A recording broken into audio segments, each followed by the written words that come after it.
চট্টগ্রাম বিশ্ববিদ্যালয়ের শিক্ষার্থী ও স্থানীয়দের সংঘর্ষের ঘটনায় গঠিত তদন্ত কমিটির বিরুদ্ধে পক্ষপাতিত্বের অভিযোগ শিক্ষার্থীদের, সেই সাথে নিরাপত্তাহীনতার কথাও জানান তারা। এদিকে ভবিষ্যতে সংঘাত এড়াতে আলোচনার মাধ্যমে সমাধান চান স্থানীয়রা। মঙ্গলবার রিপোর্ট দেওয়ার কথা থাকলেও সময় চাইতে পারে তদন্ত কমিটি। আর এই বিষয়ে আরও জানাতে চট্টগ্রাম বিশ্ববিদ্যালয় থেকে যুক্ত হচ্ছেন সহকর্মী আব্দুল্লাহ রাকিব। রাকিব, আজকে তদন্ত কমিটির রিপোর্ট জমা হতে পারে এবং পক্ষপাতিত্বের অভিযোগ বিষয়ে কমিটির সদস্যদের কি কোনো বক্তব্য পাওয়া গেছে কিনা? বান্ডেল থাকলে প্রতি সেনমানিতে টাকা বাঁচবে। বিকাশ সেনমানি বান্ডেল কিনে জিতুন প্রতি লেনদেনে। গতকালকে আসলে শিক্ষার্থীদের যে তদন্ত কমিটির রিপোর্টের প্রেক্ষিতে শিক্ষার্থীদের সাথে যে আলাপ আলোচনা, অর্থাৎ যারা সাক্ষ্য দিতে চায় তাদেরকে আসলে একটা ডাকা হয়েছিল বিজ্ঞপ্তি দিয়ে, কিন্তু সেখানে আসলে উপস্থিতি একেবারেই কম ছিল এবং যেহেতু বিভিন্ন বিভাগের শিক্ষার্থীদের পরীক্ষা চলছে ফলে সেই পরিমাণ শিক্ষার্থী আসেনি। তবে তদন্ত কমিটির প্রধান যেটি জানিয়েছেন, আজ হয়তো তারা দেওয়ার চেষ্টা করবেন, তবে সেটি হয়তো বা তারা কার্ড দেওয়ার আগে তারা একটু বৈঠক করবেন এবং বৈঠকের সদস্যরা সহ তারা আলাপ আলোচনা করবেন। সেই আলাপ আলোচনার পরে আসলে সিদ্ধান্ত নেবেন তারা আজ জমা দেবেন নাকি আরও সময় চাইবেন। তবে সেই বিষয়টি ব্যাপারে আমরা আজকে জানার চেষ্টা করছি। তবে এখন পর্যন্ত যে তথ্যটি আমাদের কাছে রয়েছে, সেই তদন্ত কমিটির প্রতিবেদন আজকে হয়তোবা জমা হবে না, কারণ তারা আরেকটি বৈঠক করবেন, বৈঠকের পর হয়তো সময় বৃদ্ধির আবেদন করবেন।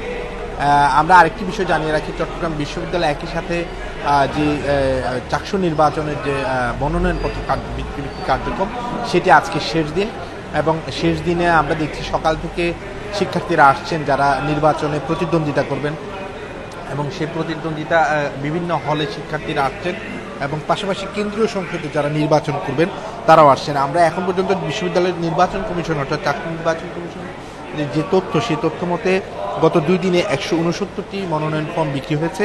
এর মধ্যে কেন্দ্রীয় সংসদে 97টি এবং হল সংসদের মধ্যে ছাত্রী হলে 46টি এবং ছাত্র হলে 26টি।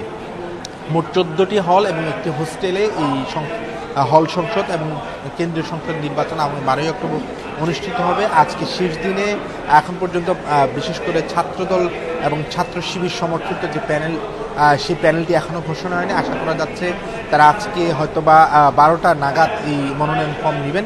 হয়তোবা এরপরে আসলে জানা যাবে আসলে তারা প্রার্থী হিসাবে কাদেরকে চূড়ান্ত করছেন।